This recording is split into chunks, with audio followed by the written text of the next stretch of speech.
Very good.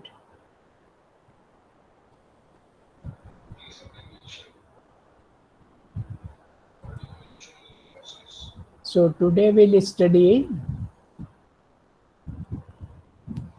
new chapter, that is virology, that is regarding the virus.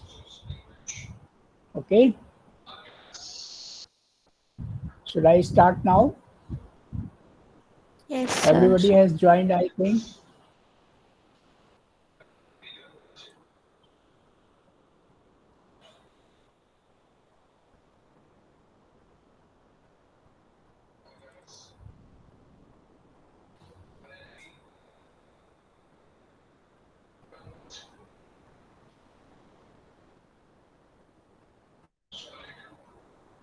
Are you seeing the screen?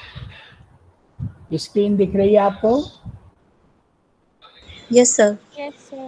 Hello, Yes, sir. Screen दिख रही है और Yes, sir. Sound sound भी clear है? Yes, sir. Okay.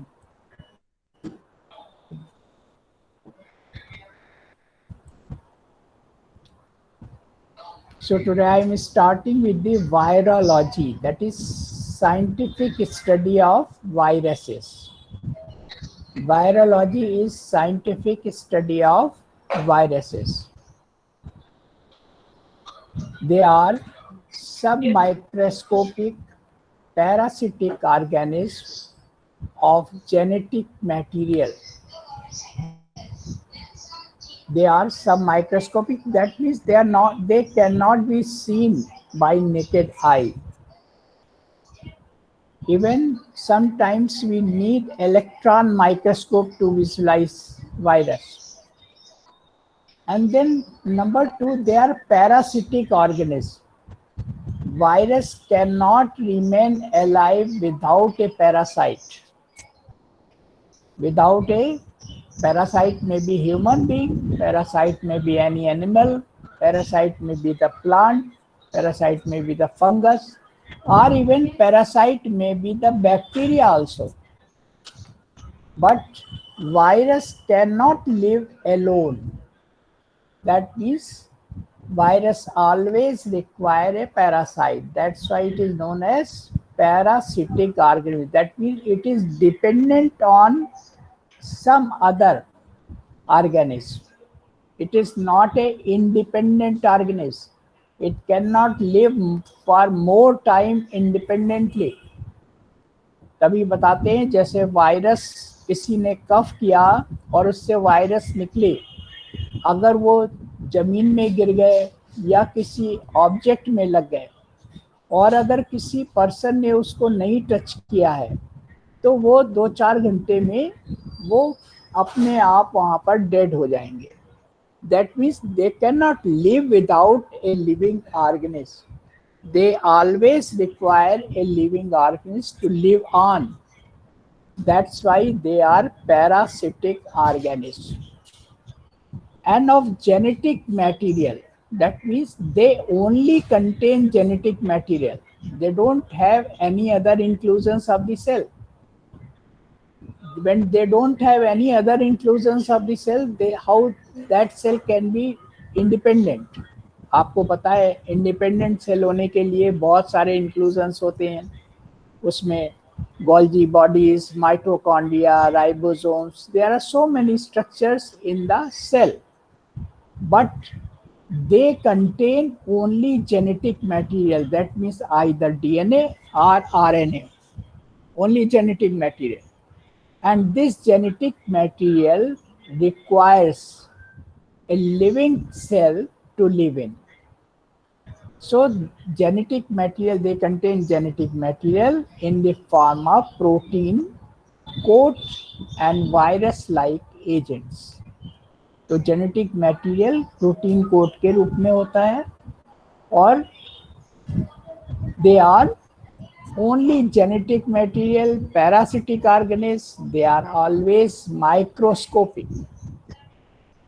It focuses on the following aspect of the virus. That means we will study about their structure, classification and evolution. We will study their ways to infect, कैसे कैसे infect करते हैं, and exploit the host cell for the reproduction.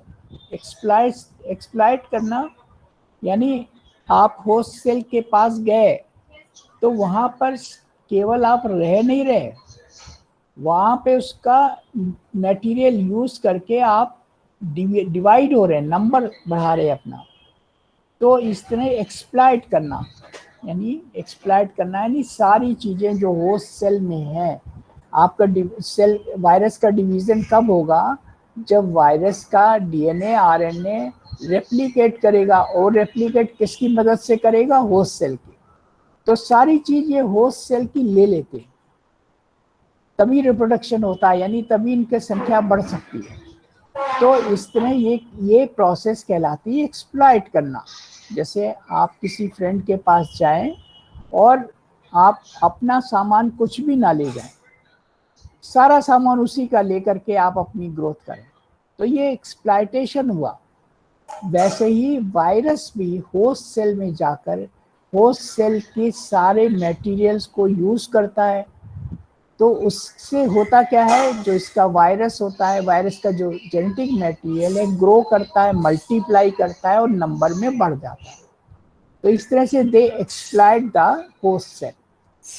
There interaction with the host organism, physiology and immunity. ये जो host की normal physiology चल रही होती है उसको डिस्टर्ब कर देगा। तो होस्ट की ऑर्गेनिज्म से इंटरैक्ट करता है, उसकी फिजियोलॉजी में प्रॉब्लम करता है, और होस्ट की इम्यूनिटी से प्रॉब्लम करता है। The disease they cause, the technique to isolate and culture them. इसलिए जो डिजीज कॉज करते हैं उसमें हम इसको आइसोलेट करते हैं, कल्चर करते हैं फॉर रिसर्च एंड थेरेपी। जैसे अभी किसी को डिजीज हुई, अभी जो वैक्सीन बनी है, वैक्सीन जो बनी कोविड में, आप बराबर सुन रहे हो, तो ये किसी पर्सन में जिसमें ये इन्फेक्ट किया, जिसमें डिजीज प्रोड्यूस की, तो उससे टेक्निक से आइसोलेट किया गया वायरस, और उसके बाद उसको कल्चर किया गया, और कल्चर करके उसके जेनेटिक मटेरियल को रीड किया गया। उसके हिसाब से रिसर्च में उसके वैक्सीन बनाई जा सकी। तो ये these are the important aspect about the virus that we'll study about the structure, classification, evolution, how they infect the host cell, how they exploit the host cell for the reproduction, their interaction with the host organism physiology। organism की physiology सारी बदल जाती है। आप देखिए normal function, जहाँ infection हुआ Covid से हुआ, तो जो नॉर्मल फिजियोलॉजी चल रही थी वो डिस्टर्ब हो गई। किसी को फीवर आने लगा, किसी को कफ आने लगा, नॉर्मल पर्सन नॉर्मल नहीं रहा, लॉस ऑफ एपेटाइट हो गया, लॉस ऑफ टेस्ट हो गया। तो फिजियोलॉजी को डिस्टर्ब किया और उसकी इम्यूनिटी गिराते गए। इम्यूनिटी क्यों गिराएंगे? क्योंकि जेनेटिक मटेरियल अपना मल्टीप्लाई करने के लिए सेल्स, जो होस्ट सेल्स हैं, उनसे वो तो जो इम्पॉर्टेंट इंक्लूजन्स हैं उनका यूज़ करेंगे, एक्सप्लॉइट करेंगे, और इस तरह से उनके नंबर ऑफ सेल्स कम हो जाएंगी, जो डिफेंस सेल्स हैं वो कम हो जाएंगे, और एंटीबॉडीज में भी फर्क पड़ेगा, तो इम्यूनिटी डिस्टर्ब हो जाएगी। तो इम्यूनिटी और फिजियोलॉजी होस्ट सेल की डिस्टर्ब करते हैं। तो ये रिसर्च से हम लोग पता लगाते हैं कि क्या क्या उसका किस तरह का वायरस है, कैसे कल्चर करके उसकी स्टडी करते हैं। तो इस तरह से वैक्सीनेशन तैयार होती है। तो virology is the sub field of microbiology. Microbiology की ही एक फील्ड है जिसमें हम वायरस के बारे में पढ़ते हैं। Is this point or these point are clear to everybody or there is any problem? बताइए, is there any problem? Yes? तो एक बार थर्ड पॉइंट बता दीजिए। हैं? ये पॉइंट्स जितने बताए? Yes sir, third point. Third point, their interaction with the host organist physiology. Interaction कब होगा? जब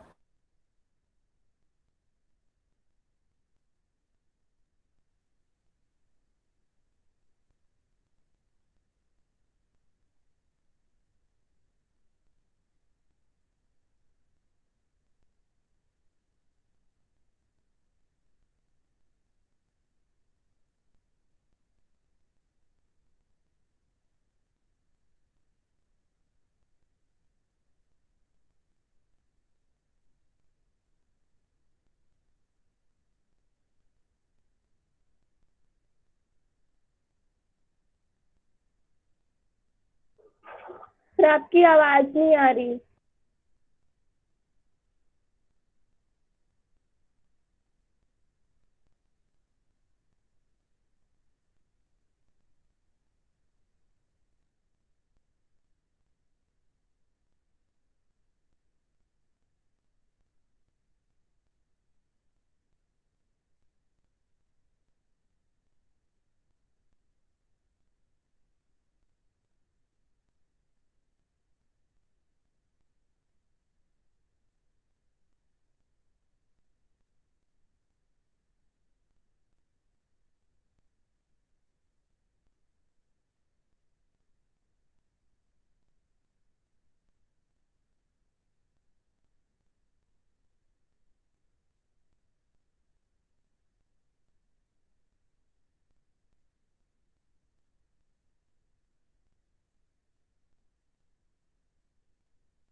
हेलो। सर डिस्कनेक्ट हो गए हैं क्या? ये मुझे ही आवाज नहीं आ रही कि सबके साथ यही है? यही पूछने के लिए हम भी बोल रहे हैं। सर मुझे लग रहा है डिस्कनेक्ट हो गए हैं। अरे यार, अच्छी वाली क्लास चल रही थी, पता नहीं क्या हो गया।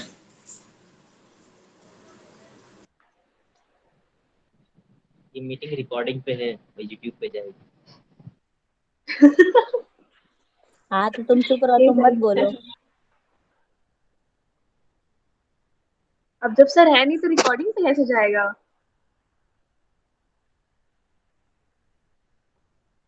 सो गए क्या सब? हम लोग की रिकॉर्डिंग हो रही, बात होगी।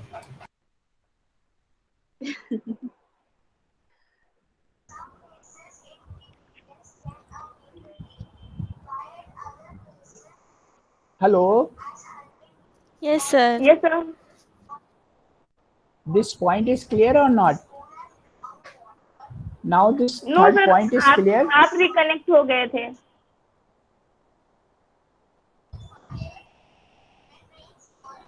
आप हम डिस्कनेक्ट हो गए थे। हाउ? यस सर, आवाज नहीं आ रही थी आपकी। किसी ने नहीं सुना? No sir. No sir. No sir. मैंने बताया ये जो है, जब वायरस कैसा है, ये बात समझ में आई। वायरस में क्या है, वायरस के कंटेंट्स क्या है?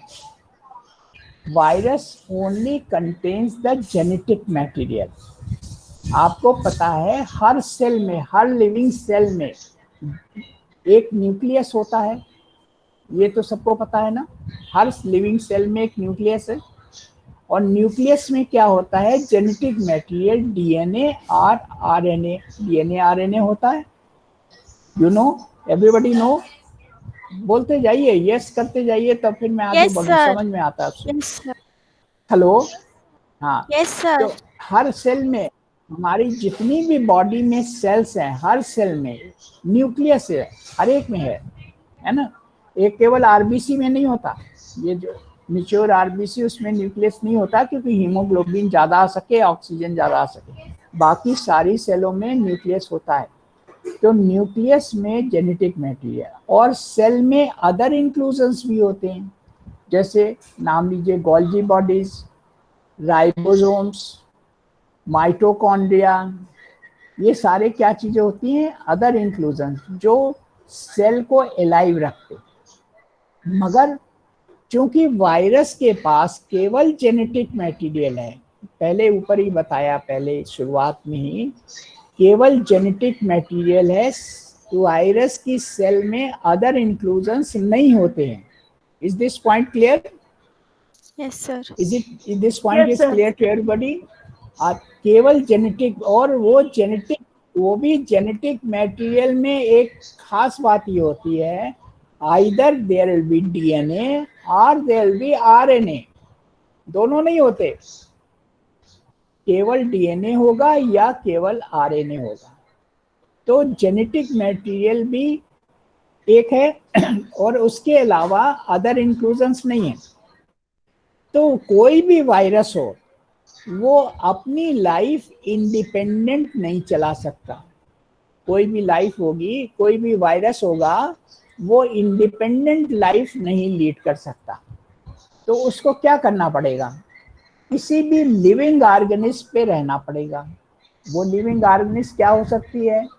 ह्यूमन बीइंग भी हो सकता है, प्लांट भी हो सकता है, फंगस भी हो सकता है, और इवन बैक्टीरिया भी हो सकता है। Is this point clear? तो Yes, sir. वायरस अभी आपको बराबर बताया जा रहा है, जैसे कोविड इन्फेक्शन आजकल चल रहा है, कौन सा इन्फेक्शन है? ये वायरस। आपसे कहा जा रहा है कोई भी मटेरियल लीजिए, मार्केट से कोई भी मटेरियल लीजिए, उसको घर के बाहर की जगह पे उसको थोड़ी देर रखा रहने दीजिए। यह बात आपको समझ में आई सबको? आप ऐसा कर रहे हो कि नहीं कर रहे हो? घर पे आप कोई भी सामान लेके मार्केट से आते हैं, तो आप उसको घर के अंदर रखने के बजाय थोड़ा बाहर, जो बरामदा है या जहाँ पर धूप है, वहाँ पे आप रख दो थोड़ी देर के लिए। उसके बाद यूज में लाइए, ये कहा जा रहा है। चाहे जितनी वेजिटेबल्स हो या कोई भी आप कपड़े लेके आए, कुछ भी लेके आ रहे हैं मार्केट से, तो आपसे ये कहा जा रहा है कि नहीं कहा जा रहा है? एवरीबडी इज फॉलोइंग इट और नॉट? आपने सुनी है बात? Yes sir. Are you hearing? Yes sir. Yes Yes, बोलते यस सर। हैं। ऐसा आप कर रहे हैं, ऐसा आप कर रहे हैं कि नहीं कर रहे हैं? कर रहे हैं सर। कर रहे हैं ना? ये क्यों कर रहे हैं? Now I am asking why, क्यों क्यों कर रहे हैं हम ये बात? अब उसका भाई कोई बात बताई जा रही है, तो ऐसा क्यों कर रहे हैं बताइए? ऐसा इसलिए कर रहे हैं कि जो अगर उसमें कोई वायरस लगा हुआ है, क्योंकि बहुत से लोगों ने इसको टच किया है, पता चला, हम नहीं जानते कि जिसने टच किया उसके पास वायरस है, इन्फेक्शन है कि नहीं है, हमें नहीं पता। तो वो अगर उस आर्टिकल में लगा है, अगर वो आर्टिकल 2-4 घंटे के लिए हमने बाहर रख दिया, तो क्या होगा? उससे होगा क्या कि वो आर्टिकल में बहुत देर तक वायरस जिंदा नहीं रहेगा, वो किल हो जाएगा। और जब हम 2-4 घंटे बाद उस चीज को, ऑब्जेक्ट को उठाएंगे और वॉश कर लेंगे, अच्छी तरह वॉश कर लेंगे, अगर वॉश करने लायक है, अगर वॉश करने लायक है तो केवल धूप में 2-4 घंटे के लिए रख दिया, वायरस किल हो गया। अगर वॉश करने लायक है तो वॉश कर लिया और एंटीसेप्टिक लोशन से वॉश कर लिया, अपने हाथ भी वॉश कर लिए, तो हमारा जो इन्फेक्शन आया होगा वो हमारे अंदर ट्रांसफर नहीं होगा। ये बात समझ में आई सबको? यस ऐसा सर। क्यों होता है? Is it clear to everybody? ऐसा क्यों होता है? ऐसा Yes, sir. इसलिए होता है कि जो वायरस है वो बहुत देर तक, अगर उसको कोई लिविंग सेल नहीं मिली, तो उसको ना तो न्यूट्रिशन मिलेगा, ना तो उसको कोई ऑक्सीजन, न्यूट्रिशन कुछ भी नहीं मिलेगा, तो वो वायरस बजाय मल्टीप्लाई करने के जो था भी वो भी किल हो जाएगा। ये बात क्लियर हो रही है? इसलिए आपसे Yes, कहा sir. जाता है कोई भी मार्केट से चीजें लाइए तो आप उसको 2-4 घंटे के लिए बिना यूज किए अलग रखी रहने दीजिए, जिससे वो अगर मान लीजिए उस ऑब्जेक्ट में वायरस लगा हुआ है तो आपको इन्फेक्ट ना करने पाए। This is the scientific knowledge behind it. तो ये बात समझ में आई? ऐसा क्यों है? क्योंकि वायरस के पास केवल जेनेटिक मटेरियल है, बहुत शुरू में बताया, अदर कंपोनेंट्स नहीं है उसके पास। अगर अदर कंपोनेंट नहीं है तो जेनेटिक मटेरियल एलाइव कैसे रहेगा बहुत देर तक? Is this point clear? और इसके लिए, उसके लिए बहुत जरूरी है कि वो जेनेटिक मटेरियल वाला वायरस किसी भी लिविंग सेल के पास चला जाए। अगर लिविंग सेल को उसने पा लिया, बहुत खुश हो गया, लिविंग सेल को पा लिया, अब वो एलाइव रहेगा, अब वो एलाइव रहेगा। लिविंग सेल की सारे कंपोनेंट लिविंग सेल के उसको यूटिलाइज करेगा, उसको यूटिलाइज करके ग्रो करेगा। ग्रो, जब वायरस ग्रो हो जाएगा तो डिवाइड हो जाएगा, डीएनए डबल हो गया तो क्या होगा? डिवाइड हो जाएगा। इस तरह से वायरस की संख्या होस्ट सेल में बढ़ जाएगी। जब होस्ट सेल में वायरस की संख्या बढ़ गई तो होस्ट सेल क्या होगी? नॉर्मल फंक्शन करेगी या उसकी फंक्शन एबनॉर्मल हो जाएगी? बताइए। उसकी फंक्शन नॉर्मल रहेगी, एबनॉर्मल हो जाएगी। तो आपको पता है जो एबनॉर्मल फंक्शनिंग होती है उसकी जब हम स्टडी करते हैं वही तो पैथोलॉजी है, वही तो डिजीज है। नॉर्मल फंक्शनिंग फिजियोलॉजी है, एबनॉर्मल फंक्शनिंग पैथोलॉजी है। वो यानी डिजीज की फंक्शनिंग जो आप पढ़ोगे वो पैथोलॉजी है। तो वो होस्ट सेल क्या हो जाएगी, यानी होस्ट सेल और वायरस में क्या इंटरेक्शन हुआ कि होस्ट सेल तो बीमार हो गई और वायरस ग्रो कर गया और नंबर में बढ़ गया। वायरस तो ग्रो कर गया और नंबर में बढ़ गया और होस्ट सेल बीमार होती चली गई और उसकी फिजियोलॉजी भी डिस्टर्ब हो गई। Now this point is clear to everybody और नॉट? Yes, sir. अभी भी क्लियर Yes, नहीं हो? sir. I will revise it but don't say कि हाँ क्लियर है। Everybody is clear about it? Hello, Rajneesh Gupta, yes sir. हाँ बताइए, वायरस की क्या खास बात हो? वायरस की सेल अदर लिविंग सेल से किस तरह से डिफरेंट है, बताइए। मैं यही बात को केवल डिस्कस कर रहा हूं आज कि वायरस सेल अदर सेल से किस तरह से डिफरेंट है, अंतर क्या है।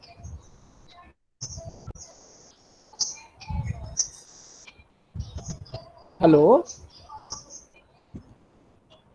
नियति वर्मा, नियति वर्मा, जिसका नाम ले आप अपना Yes, sir. ऑडियो खोलिए और बोलिए। Yes sir. हमने पूछा वायरस सेल अदर सेल से किस तरह से डिफरेंट है, सर अदर सेल से किस तरह से डिफरेंट है। सर वायरस की जो हाँ। सेल है वो सिर्फ जेनेटिक मटेरियल वो कंटेन करता है हाँ हाँ, वेरी गुड, और केवल वो जेनेटिक में। और अदर सेल्स में क्या है, अदर सेल का स्ट्रक्चर आपको फर्स्ट ईयर में पढ़ा है आपने। नॉर्मल सेल में क्या क्या कंपोनेंट्स होते हैं। जो नॉर्मल सेल है उसमें न्यूक्लियस है, उसमें तो जेनेटिक मटेरियल होता ही हर एक सेल में, हर लिविंग Yes. सेल में जेनेटिक मटेरियल होता है। Yes sir. और अदर भी इंक्लूजन्स होते हैं, आप सेल का स्ट्रक्चर आज जाके फिर से देखना। अदर इंक्लूजन जैसे माइटोकॉन्ड्रिया, गोल्जी बॉडीज, राइबोसोम्स, ये सारी चीजें होती ना, ये चीजें वायरस के पास नहीं है।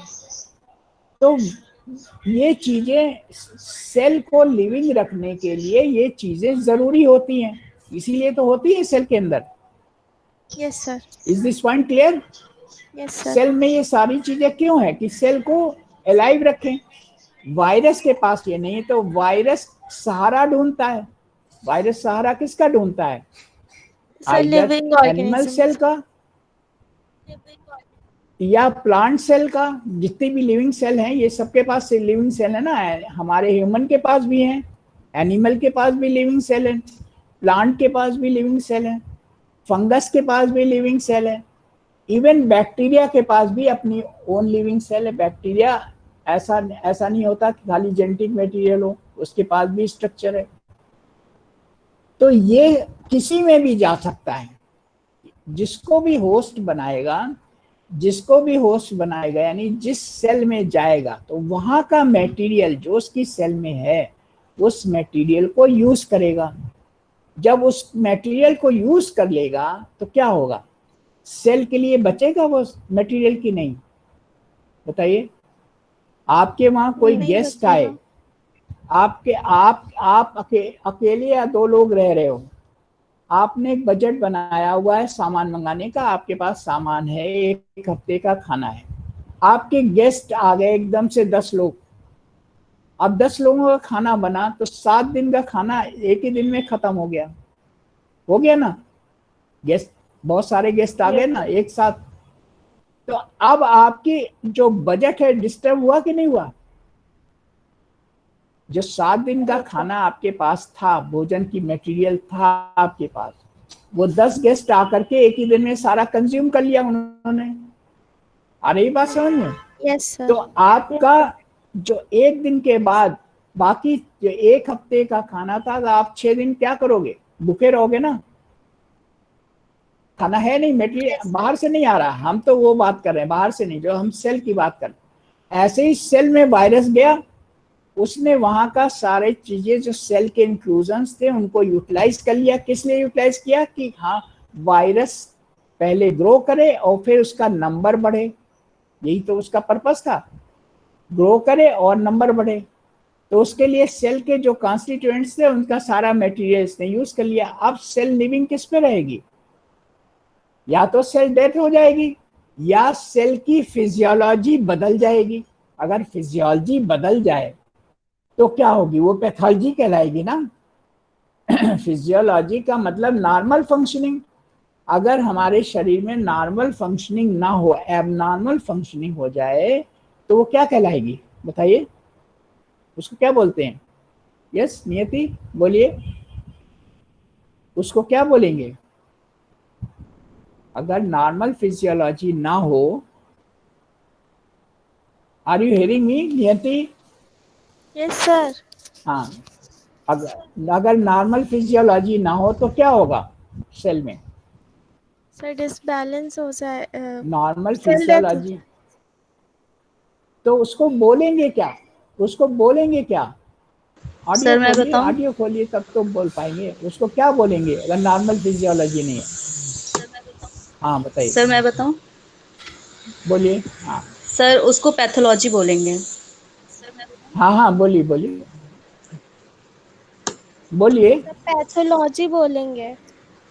यस, हाँ कंचन गुप्ता बोलिए। हाँ, यस सर, उसको पैथोलॉजी बोलेंगे सर। उसको नॉर्मल एबनॉर्मल फिजियोलॉजी फंक्शनिंग को। नहीं हो रही है, तो सर वो पैथोलॉजी बोलेंगे। तो यस नॉर्मल फंक्शन तो वो वायरस ने क्या कर दिया हॉस्टल में? सर पैथोलॉजी उसने क्रिएट उसके कर दी, फंक्शन को बीमारी डिस्टर्ब क्रिएट कर कर दिया दी। है। यस बीमारी सर। थोड़ी हो सकती है, बीमारी थोड़ी भी हो सकती है, यस बीमारी सर। ज्यादा भी हो सकती है। इतनी ज्यादा हो सकती है कि सेल को किल कर दे। भाई बीमारी जब बढ़ जाती है तो पर्सन की डेथ क्यों हो जाती है?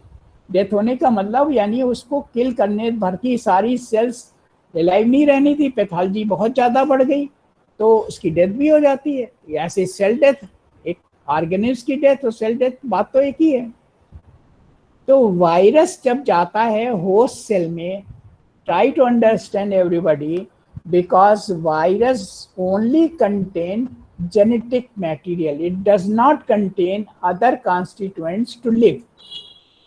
तो जब अदर कॉन्स्टिट्यूएंट्स जो सेल के अंदर होते हैं वो है ही नहीं वायरस के पास, तो वो टाइप कैसे रहेगा बिना लिविंग सेल के?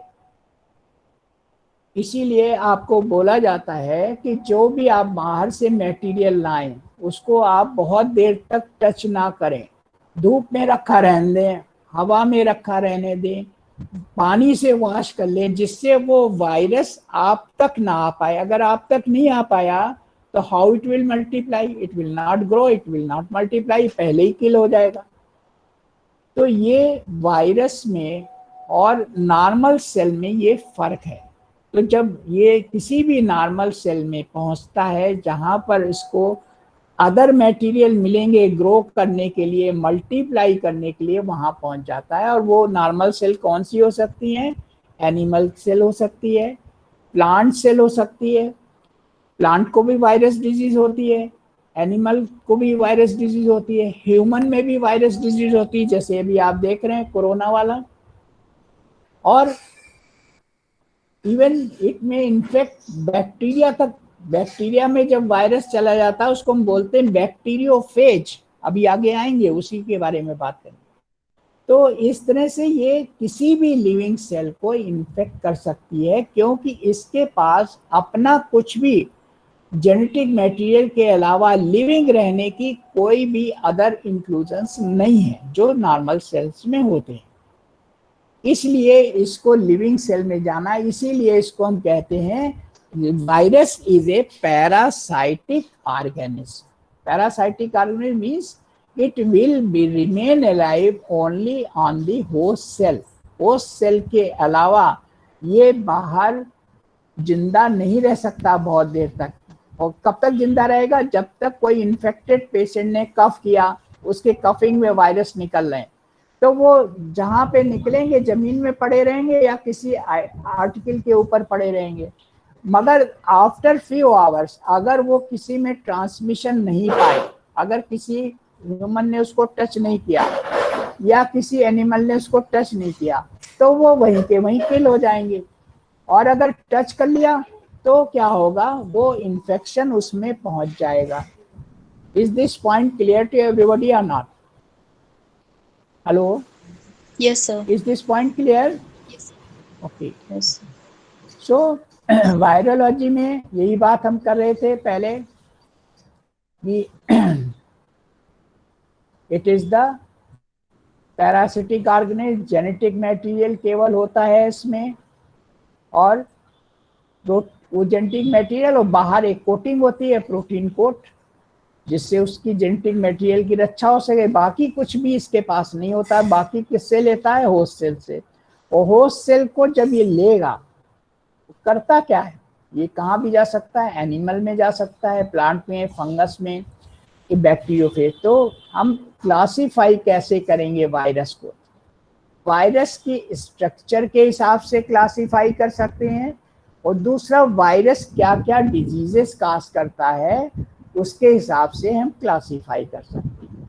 तो वायरस के स्ट्रक्चर्स एंड क्लासिफिकेशन, और वायरस डिजीज जो काज करता है, और होस्ट की क्या डिफेंसेस हैं, होस्ट कैसे अपने को बचाता है, इसके हिसाब से हम डिवीजन कर सकते हैं। तो हम पहले वायरस स्ट्रक्चर और क्लासिफिकेशन की बात करते हैं। A major branch of virology is virus classification. Virus can be classified according to host cell. Virus को हम कैसे क्लासिफाई कर सकते हैं? होस्ट सेल के साथ। कुछ वायरस एनिमल में जाना पसंद करते हैं तो एनिमल वायरस कहलाएंगे, कुछ प्लांट वायरस होते हैं, कुछ फंगल वायरस रहते हैं, और कुछ बैक्टीरियोफेज वायरस। अब आप इसमें सोच रहे होंगे ह्यूमन तो का ही नहीं, human is also included in animal. Animal में ह्यूमन भी है, ह्यूमन अलग नहीं है एनिमल से। आप भी जैसे एनिमल में 4 हाथ पैर जो होते हैं ना, अपर एक्सट्रीमिटी लोअर एक्सट्रीमिटी, 4 चौपाया कहलाता ना एनिमल, वैसे ह्यूमन भी चौपाया है। चौपाया रह इसलिए नहीं गया है क्योंकि वो पैरों जो लोअर एक्सट्रीमिटी है इससे उसने सीख लिया है चलना, तो ये बाईपीडल हो गया है, बजाय क्वाड्रीपीडल के ये बाईपीडल हो गया है। तो इसका थोड़ा डेवलपमेंट फर्क हो गया, मगर क्लासिफिकेशन में ह्यूमन एनिमल में कोई फर्क नहीं है।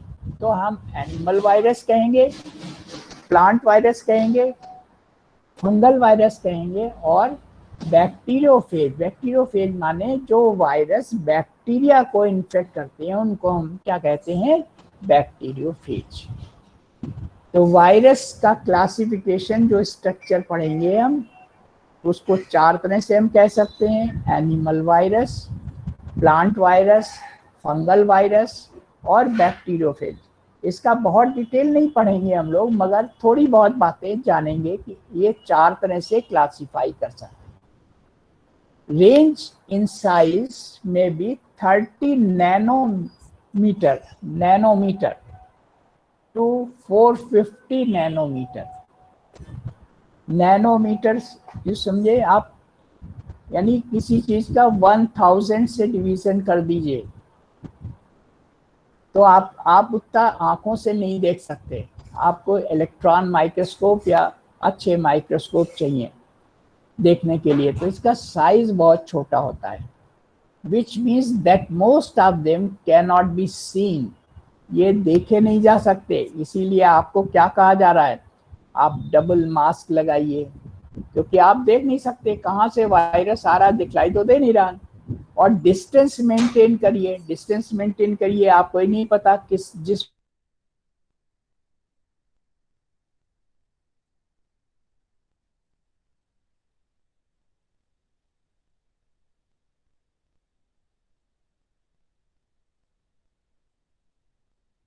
लैब में रखे हुए हैं, जो केवल लाइट पड़ने से आपको दिखलाते हैं मैग्निफिकेशन, वो उससे नहीं देखे जा सकते। तो आप किससे देखते हो? इलेक्ट्रॉन माइक्रोस्कोपी से देखते हैं। Shape and structure of viruses has been studied by electron microscopy. Electron microscope एक बड़ा इंस्ट्रूमेंट होता है, एक कमरे में एक इंस्ट्रूमेंट वो इस्टेब्लिश किया जाता है, इतना बड़ा होता है। स्पेक्ट्रोस्कोपी, स्पेक्ट्रम से, जो स्पेक्ट्रम लाइट का स्पेक्ट्रम होता है उससे देखा जा सकता है। और X ray crystallography, X ray crystallo, these are the methods. केवल आपको नाम जानने हैं, डिटेल नहीं जानना है। यानी केवल हमारा कहने का मतलब है कि साइज वायरस का, हेलो एवरीबॉडी, यस सर। सबको आवाज जा रही है? Yes sir.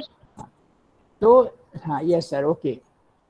तो साइज इतना छोटा होता है वायरस का कि आप लाइट माइक्रोस्कोप से देख ही नहीं सकते। तो आपको क्या क्या चाहिए होता है देखने के लिए?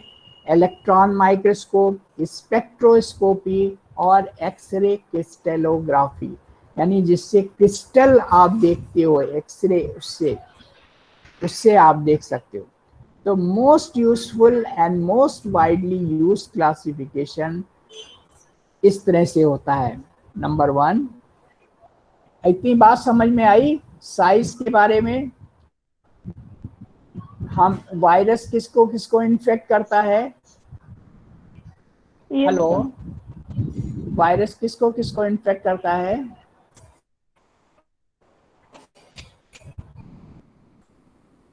यस, वायरस किसको किसको इन्फेक्ट करता है? Sir animal, plants, fungus and bacteriophages.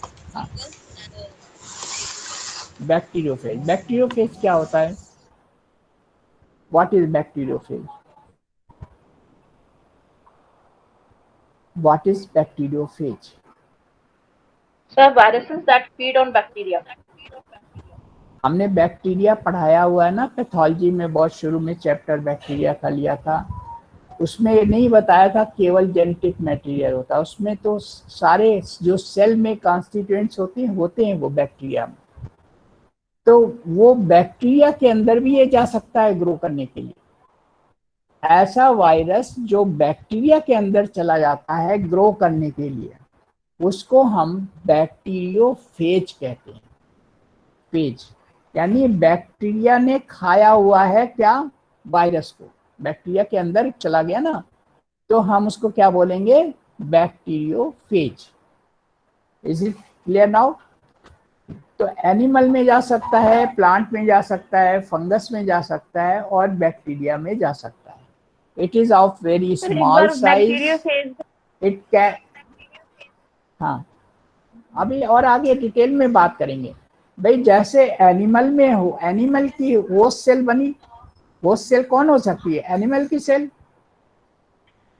Plant की सेल हो सकती है होस्ट, फंगस की सेल हो सकती है होस्ट, ऐसे बैक्टीरिया की सेल होस्ट हो सकती है। बैक्टीरिया में भी जा सकता है वायरस, क्योंकि bacteria is a bigger than the virus, और दोनों में फर्क है।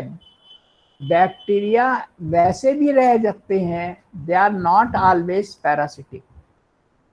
बैक्टीरिया ऐसे भी ग्रो, आप कल्चर कर लो, कहीं पर भी कल्चर कर लो, वो ऐसे भी रह सकते हैं। मगर वायरस बहुत देर तक बाहर नहीं रह सकता without living cell. Living cell को पैरासाइट बना, होस्ट बनाएगा ही बनाएगा। तो वो सेल कौन सी हो सकती है? Animal cell, plant cell, fungus cell and bacteria cell. And they are very small in size, और इतने स्मॉल हैं नैनोमीटर्स में इनकी हम नाप लेते हैं, nanometer. And they can only be seen, they can not be seen by light microscope. जो आपको पैथोलॉजी में ऐसे माइक्रोस्कोप रखे हुए दिखते हैं जब आप ब्लड टेस्ट कराने जाते हो, they are only light microscope. इनसे नहीं दिखलाई देते ये। इनको देखने के लिए इलेक्ट्रॉन माइक्रोस्कोप, स्पेक्ट्रोस्कोपी या एक्सरे क्रिस्टलोग्राफी यूज करते हैं। Okay, so I will finish it today here. अब तक सर कोई ये लास्ट प्रॉब्लम वाला हो बता तो दीजिए, बताइए। एक्सरे वाला क्या? सर बता दीजिए। X ray crystallography. एक्सरे में जो क्रिस्टल्स निकलते हैं, क्रिस्टल से, crystal means points, small, x-ray से उसको आप ग्राफ में बदल लीजिए। ग्राफी माने उसको आप रिकॉर्ड कर लीजिए। जैसे आप एक्सरे रिकॉर्ड करते हो ना, एक्सरे रेस डाल करके एनिमल के ऊपर या पर्सन के ऊपर रेस डाल करके, तो आप एक्सरे रिकॉर्डिंग करते हैं। जहाँ पे बोन होती है वहाँ पे डेंसिटी ज़्यादा आती है, जहाँ पे एयर होती है वहाँ पे काला होता है। तो इस तरह से आप डिफरेंशिएट कर लेते हो बीमारी और बोन्स के बीच में, बीमारी और लंग टिश्यू के बीच में, जैसे चेस्ट का एक्सरे किया। तो वैसे ही वायरस भी देखे जा सकते हैं एक्सरे से। एक्सरेज भी बहुत, आपको एक्सरे दिखती, कभी आपने एक्सरे कराया? एक्सरे कराने आप गए कभी? एक इंस्ट्रूमेंट है, उसके सामने एक प्लेट लगा दी गई और बीच में आपको प्लेट के पास खड़ा कर दिया गया। जब आपकी बॉडी पे एक्सरे पड़ती है, आपको कभी दिखलाई देती है x-ray? X-ray are also not visible by naked eye. तो वो एक्सरे से हम क्या कर सकते हैं, जहाँ पे वायरस है उसको अगर हमें उसकी फोटो लेना चाहें तो उसकी हम ग्राफी जो भी कहें, इलेक्ट्रोकार्डियोग्राफी क्या करते हैं, हार्ट की जो रेट होती है हम एक पेपर पे उतारते हैं, ग्राफी माने उसका रिकॉर्ड बनाना कहीं। तो एक्सरे क्रिस्टोग्राफी से भी हम उसको शेप को, उसके साइज को पढ़ सकते हैं पहचानने के लिए। तो ये एक मेथड है। ये स्पेक्ट्रम से, स्पेक्ट्रम आप जानते हो, लाइट को आप डिवाइड करो 7 कलर्स में डिवाइड हो जाती है स्पेक्ट्रम में, और सातों कलर्स मिल करके व्हाइट लाइट बनती है। ये सब आप लोगों ने लाइट में पढ़ रखा है, इंद्रधनुष के रंग पढ़े हुए हैं।